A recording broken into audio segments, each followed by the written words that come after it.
You think you know what you want, right? At least you think you know what's good for you. Well, maybe. We'll see. So let me tell you a story that might help you rethink this a little bit. So long ago, there was a man in China who had a horse. And that horse ran away, and all of his neighbors said, "Oh, what horrible fortune you have, your horse ran away." And the farmer said, "Well, maybe, perhaps, we'll see." Well, a couple days later, that horse came back with another wild horse that it found. And of course, all the neighbors said, "Wow, this is great. You now have two horses. What good fortune." The farmer said, maybe, we'll see. Well, then the farmer's only son had to break in that wild horse, and in doing so, the son was thrown off the horse, breaks his leg, and of course, this is bad, right? So the neighbors say, "Well, this is terrible fortune. Your son just broke his leg." The farmer says, "We'll see."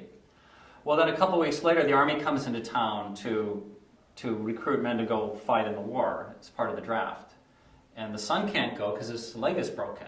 And all the neighbors say, "Wow, what great fortune. Your son has a broken leg. That's wonderful." And the farmer says, "Well, perhaps, we'll see." You could just go on and on with this story of inventing one event after the other.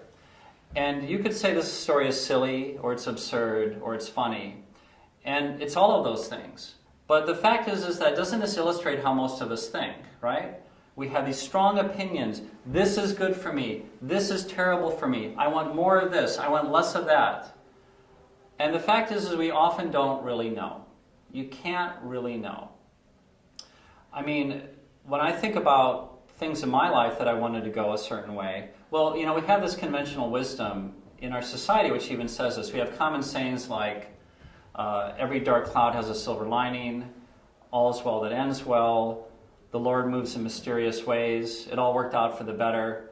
I love that one, it all worked out for the better. I mean, how would you know? How would you know that this series of events ended up working out better than that series of events? You might think so, but do we really know? When I think about my life, for example, I won a scholarship coming out of high school, and I was supposed to go to Georgetown University. I was going to study political science. I was really excited. I was in Washington, D.C.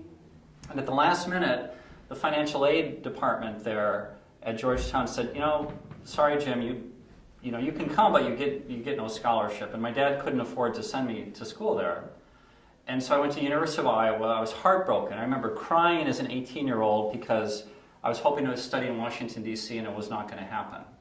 So I was heartbroken. I went to Iowa. I ended up studying in Europe. I ended up getting a scholarship. I ended up coming to Silicon Valley in the early 90s, just in time for the internet boom. Now, was it a good thing that I didn't go to Georgetown? Was it a bad thing? I mean, I think my life turned out fine. Has it turned out better than if I had gone to Washington, D.C. to study? I don't know. Maybe I'd be the Secretary of State today. Would that be a good thing? Would I be happier as a result of that? Would the world be a better place?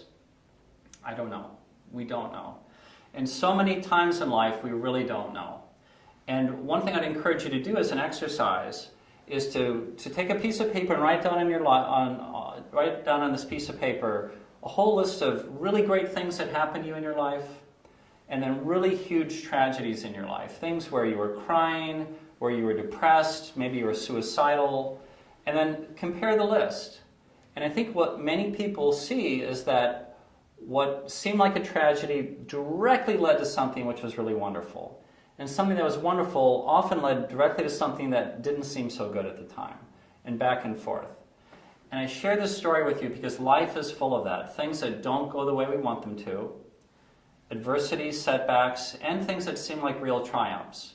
And if you can kind of step back from them a little bit and say, okay, maybe good, maybe bad, I don't know, I'm just going to keep doing the best I can, live my life, enjoy my life.